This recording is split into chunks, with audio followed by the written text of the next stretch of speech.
Olá pessoal, meu nome é Aline Calabrese e hoje vamos de relato espiritual. Vem comigo! Hoje é um relato espiritual muito especial que eu separei aqui para compartilhar com vocês. O relato espiritual de hoje é sobre uma mãezinha que apareceu para mim quando eu estava grávida na minha primeira gestação. Eu estava grávida da minha nenê Sofia, da minha menina. Eu tinha 5 meses de gestação. Eu estava descansando no meu quarto. No meu quarto ele tem uma... De frente para minha cama você tem uma jacuzzi, tem um teto de vidro bem bonito. Eu estava lá apreciando. Era inverno e eu estava lá porque lá é mais quentinho no frio. E aqui é Rio Grande do Sul. Então aqui no inverno é bem frio. Então eu estava lá descansando minhas costas quando eu senti uma presença. E foi muito especial porque eu senti essa presença e eu logo... É muito louco assim, porque eu logo sabia que eu podia deixar fluir. Então eu fechei meus olhos, fiz uma oração, uma proteção e logo se fez presente essa presença. Era de uma senhora que já desencarnou há muito tempo e ela me chamou, já veio me chamando assim de uma forma bem carinhosa como olá, mãezinha. E foi muito especial, assim, porque eu logo senti, assim, que eu já podia deixar essa presença se apresentar. Ela era uma senhora, assim, com um semblante, sabe aquela senhorinha, assim, com carinha de vó, assim, que parece que tu queria dar um abraço nela, que tu queria conversar com ela, sabe? Esse tipo de senhorinha, assim, que a gente logo se sente à vontade. Então, era essa senhora. E ela disse pra mim que ela logo começou a contar essa história. Então, eu me lembro que eu tenho isso relatado nos meus cadernos, né? Mas eu me lembro muito dessa senhora porque me marcou muito, porque como eu tava nessa fase da minha primeira gestação, né? E eu não sabia muito bem o que me aguardava, né? Então foi muito especial pra mim. Ela relatou que ela teve 11 filhos e desses 11 filhos, alguns estavam espalhados pelo campo, nas árvores, no rio e nos braços de Maria. Ela era muito devota da Nossa Senhora. Então todos eles eram criados soltos no campo e ela sempre em cima do fogão a lenha dela, cortando lenha. Ela falou que a enxada era a amiga inseparável dela. Ela ali fazendo o seu trabalho na roça, das suas plantinhas ali, né, as coisas que ela tirava também para fazer na roça, para fazer o almoço. Então ela lavava as roupas no rio ainda, é desse tempo. Mesmo estando, ela disse, muito frio. Então tinha dias que era pesado. E ela comentou que ela gostava de capinar na roça dela sozinha. Porque lá ela sentia ela como se fosse uma terapia para ela. Era um misto de gratidão pelas crianças que estavam ali vivas. Era um misto de como que seria aquelas crianças que se foram. E ao mesmo tempo, ela disse que o que acalentava o coração dela é saber que eles estavam nos braços de Maria. Ela disse que ela sempre imaginava os filhos dela nos braços de Maria, sendo acalentados e cuidados por Maria. E ela rezava o terço todos os dias, ela me contou. E quando ela capinava, ela também chorava, porque, como eu falei, né, para ela era uma terapia. Então, ela disse que às vezes ela chorava por aqueles que partiram, às vezes ela chorava por aqueles que até que ficaram, porque às vezes, como ela dependia do que ela colhia da terra para alimentar os filhos, a gente sabe que todos os anos, nenhum ano é igual ao outro, e às vezes tem plantações que não vingam. E ela falou que muitas vezes ela tinha farinha e água para dar para eles. Então, era o que tinha, né? Tipo um angu. Então ela dependia muito, ela falava, né, dessa amiga carrasca que é a natureza, né? Dependendo da terra. Ela dependia totalmente da terra, eles dependiam. Então ela disse que muitas vezes ela era vista como uma pessoa muito mandona e brava. Só que ela disse que ela tinha que ser. Porque imagina, tantas crianças juntos, eles logo quando ela fazia um pão, quando ela conseguia fazer algo, eles queriam comer numa vez só. E ela disse que ela não podia deixar, porque depois, não ia ter para depois. Então ela tinha muito essa questão de ser mandona, de ser dura, mas ela disse que por dentro ela era uma manteiga derretida. Que por dentro aquilo era só amor. Ela disse que a casa dela sempre foi com muito barulho, muito agitada, e ela colocava todo mundo a ajudar ela de alguma maneira para crescerem, ela falou, para crescer sabendo fazer as coisas, rezavam um terço com ela. E ela falou que uma das coisas que ela gostava muito de quando veio a eletricidade era escutar as novelinhas dela. Ela disse que podia falar com ela a hora que fosse, mas não era para incomodar ela quando ela estava escutando as novelinhas dela. E uma das coisas assim que ela falou que ela gostaria muito de aprender, que ela morreu sem, desencarnou sem saber ler. E ela disse que quando ela ia para a cidade, né, quando ela saía do campo, ela ia para a cidade, uma das coisas que mais chamava a atenção dela, ela disse, eram as bancas de revista, quando tinha aquelas revistas de novela, aqueles... acredito que era tipo uma revista ali com algumas histórias e tal, né, que tinha antigamente, assim, tipo um gibi, algo assim, deve ser, né, que tinha histórias, né, e ela disse que ela queria muito ler aquelas revistas, assim, tudo colorida, que devia ter muitas histórias legais, bonitas, e ela queria muito ter aprendido a ler, e foi uma das coisas que ela disse que ela morreu sem saber ler, ela queria muito saber ler. Ela gostava de final da tarde fazer o tricôzinho dela, quando as filhas foram casando, ela sempre fazia os tricô para ajudar em algo, até no enxoval, fazendo as coisas para as crianças, para casa, dando alguma coisa assim que ela podia presentear. Ela disse para mim que ela não foi perfeita, mas ela disse que ela sabe que ela fez tudo que estava à disposição dela com o que ela tinha, né? Então ela disse que foi uma das visões assim que ela compartilhou comigo, foi ela sentada na varanda dela, passando uma filha dela bem barrigudona, que nem mais do que eu tava, assim. Agora eu tô de 5 meses também desse nenenzinho lindo aqui, que é o Ítalo.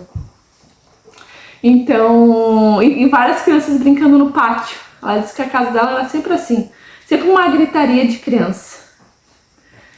E ela acabou falecendo, sentada, orando o tercinho de Maria.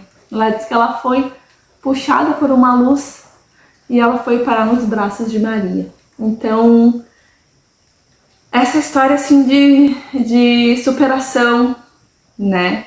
É uma história que faz a gente perceber, assim, ela diz que por mais que fosse dura a vida com ela, né? Que antigamente, imagina, hoje a gente tem tantas ferramentas que nos auxiliam, né?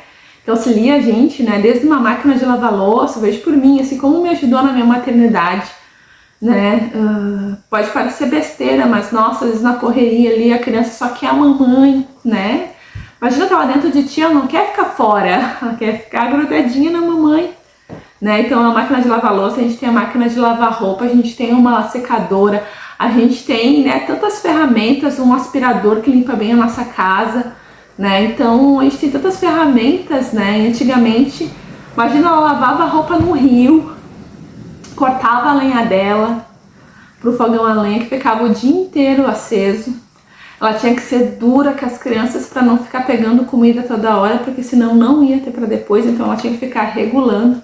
Tinha essa fama de ser durona, mandona, mas por dentro ela era uma manteiga derretida, né? Fazendo a sua terapia na enxada, enquanto ela capinava. Então, nossa, imagina uma mãe, né, perder alguns filhos, como ela falou, alguns no rio, alguns no campo, outros em cima de árvores e outros nos braços de Maria. E que mulher de fé, que mulher de fé, que exemplo. E foi, nossa, foi uma coisa tão linda assim, foi um presente. Esse relato espiritual que eu tô passando para vocês é um presente também para vocês também. Essa linda história de vida, de superação, que todo momento ela adorava os gritos das crianças, adorava a casa cheia, por mais que ela tivesse uma feição de durona, de mandona, eles sabiam que ela era uma manteiga derretida. Então, muitas vezes a gente... Agora, eu tô na minha segunda gestação, eu sei o quanto que... Nossa, a maternidade muda muito a gente. A maternidade é uma experiência que só passando para entender. São vários desafios, são vários momentos que a gente abre mão, inclusive de nós mesmos. Que a gente abre mão de coisas assim que era tão importante, agora a gente olha para trás e a gente vê, nossa, é tão bobo isso, né? Tu começa a prezar tanto teu tempo. E como a coisa mais importante para nós é a saúde dos nossos filhos, é eles estarem ali junto com a gente poder servir um alimento na mesa grandioso ali, por mais que seja simples, mas aquele alimento feito com grandiosa maneira de tu fazer, de tu... Você lembra que eu falei já para vocês que tudo é vibração? O jeito que tu coloca amor nas coisas, no alimento...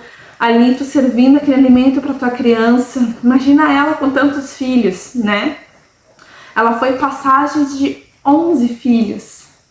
Claro que alguns desencarnaram ainda na infância. Mas ela fala, eu fui mãe de 11 crianças. E a dor de perder uma criança, 2, 3, 4 crianças. Nossa! E ao mesmo tempo ser forte, porque ela tinha que continuar, não tinha nenhuma ferramenta para ajudar ela, não tinha ninguém para estar ajudando ela, não tinha terapias que a gente tem tanto acesso, até pelo SUS tem acesso, né, de forma gratuita, até aqui mesmo no meu espaço, aqui na clínica. Então eu também tenho um dia da semana que eu também aplico reiki, faço uma orientação na pessoa. E antigamente não tinha, né? Não tinha isso. Antigamente, quando dava para ir numa missa, porque não era assim também ir na missa, né? Eles moravam tudo muito longe, até para ir numa missa não era bem assim. E tinha toda aquela questão de roupa de domingo, roupa para ir na missa, né?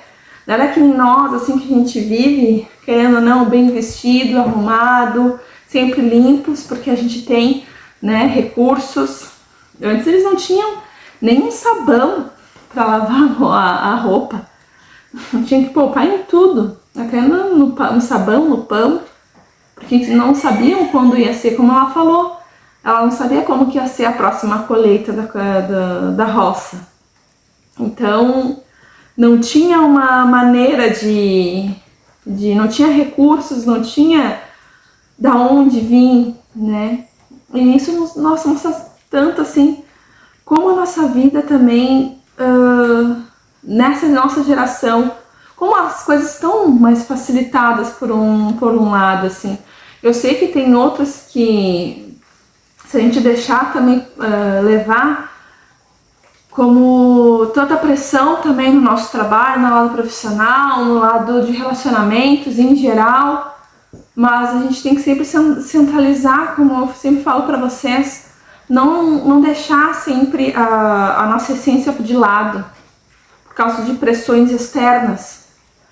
Mas a gente pode sim estar vivendo a nossa verdade dentro de um contexto da sociedade. Então, mas isso nos leva ao despertar, nos leva ao conhecimento, nos leva a esse olhar. Então, essa mãe, de maneira tão simples, nos traz tanta sabedoria, né? Ela teve que ser essa pessoa assim, que ela não tinha a opção além de caminhar para frente, de seguir em frente, de um dia de cada vez. Às vezes a gente fica só olhando para o passado ou pensando muito no futuro, o que causa, né, a ansiedade, a depressão, que vem vários males no corpo, e a gente não percebe que a gente tem que viver um dia de cada vez. Não que a gente não tenha que pensar totalmente no futuro, mas fazer seus planos e soltar, né? Trabalhar para aquilo acontecer de maneira leve, de maneira tranquila, né? Que não existe ninguém atrasado, não existe... A gente não sabe como é que foi a vida do outro, a gente não sabe como que foi, né? Nesse mundo de rede social é muito vendido um mundo de facilidades, até facilidades inclusive alimentares. Então a gente tem que viver esse mundo de escolhas também baseando no nosso bem-estar. E essa mãe, com esse sorriso, me chamando de mãezinha, me desejando tudo de bom, um bom parto, abençoando a minha nenê, e ela foi embora. E eu fiquei ali com aquele sentimento assim, nossa, tão gostoso, foi uma coisa tão boa assim. Eu não tive a experiência de ter avó. E depois que ela foi embora, eu fiquei pensando, nossa, como deve ter sido bom ter tido uma vozinha como ela.